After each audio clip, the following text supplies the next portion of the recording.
After seeing who Horace's family is, episode 3 of Beauty in Black sees Kimmy struggle to keep it together. Horace offers up a whole wad of money for her and also promises to check in on Rain. Kimmy points out she and Rain have ties that go way back, so she's fiercely loyal to her friend. Horace though once again brings up how Kimmy is different. He's built a business on knowing people and thinks Kimmy is different. He also breaks the news that he has prostate cancer. His family doesn't know though, and it's here we learn he's a Bellari, and the big patriarch of this family. Horace warns Kimmy off using the Beauty in Black products, especially the Lie Relaxer, as this is what the lawsuit is about and women have got cancer from using it.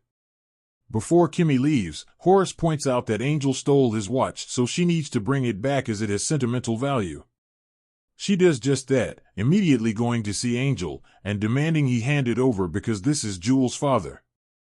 And he's the real boss here. Angel is hesitant initially but does eventually hand it over. Meanwhile, at the hospital we see a guy called Norman exasperated over his partner, Ina, being hit on the road. Jules is there to help calm him down, as she's hooked up to monitors and put in a medically induced coma. However, Norman is not happy.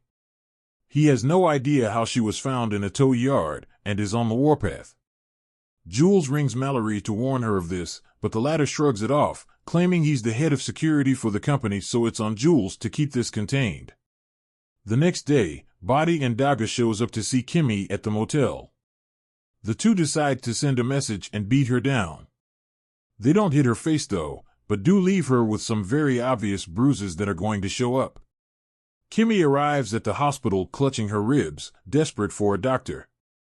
In reality, she's actually here to see Rain. When she arrives at the ward, the nurses giggle at the thought of her seeing Rain. Apparently they've not given her any pain meds and Rain is in a rough way. Back with the company drama now though, and we see that Olivia is the matriarch here. She helped build the Beauty in Black company. She heads home, determined to find who hit Ina on the road. It's definitely not her son, Charles, who's busy having sex with a random guy in full view of everyone. He doesn't even shut the curtains. Charles's brother is Roy, explaining the family photo we saw from before. Charles doesn't get on with his old man, and things are made all the more tense at the business when Olivia starts asking questions about Ina. She interrogates Mallory, who just about holds it together, before Roy busts in and saves the day. That is, until he works out that the AI was on his phone and immediately realizes that Kimmy set him up. Naturally, he's on the warpath too and races out.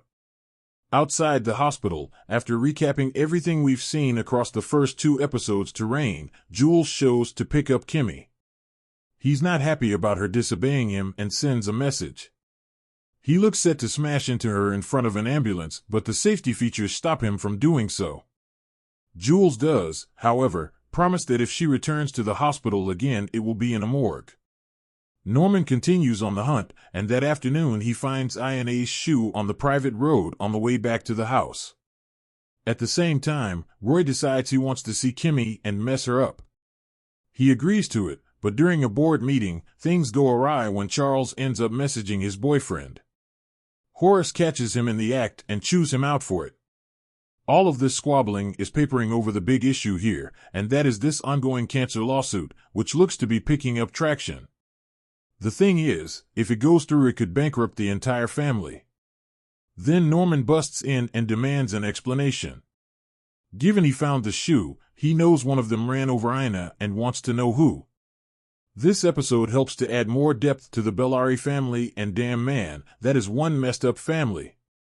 There's so many interpersonal issues that are starting to come out, and this hit-and-run incident is typical soap opera fodder.